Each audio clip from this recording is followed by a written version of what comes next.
Captain Carmen here, and for this week's 2-minute travel tip, I wanted to give you a little bit of insight and just some advice when using money over in Europe. The European Union uses the euro, or in some individual countries like Switzerland uses Swiss francs, and the coins and the money are obviously different.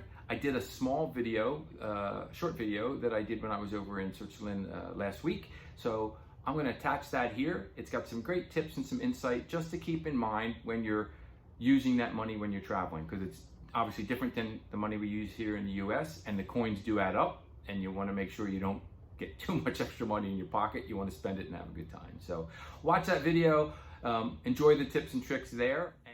Hey travelers, Captain Carmen here.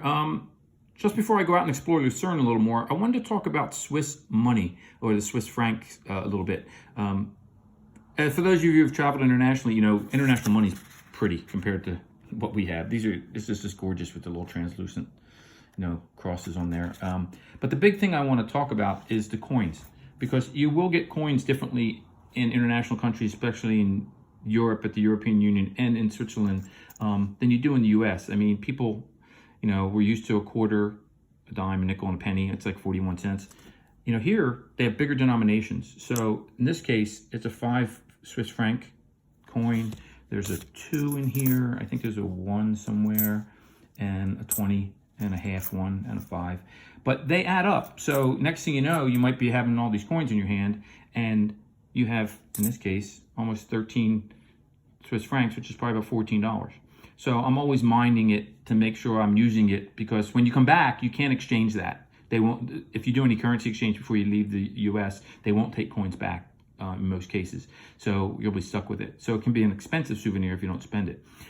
This is one of my favorite things to carry. This is a leather coin purse I bought in Ireland, and I use this all the time. It's always in my pocket, and I keep it all together, and then I use it like to grab a quick drink, or if you're out at an outdoor market, which there's a lot here in Europe, they love using cash, or you can use the coins. Maybe tip a musician if you see them playing something on the street. It's really a nice thing to do. The other thing I thought that was kind of interesting, and it's another way of having to mind the coinage. This is a 50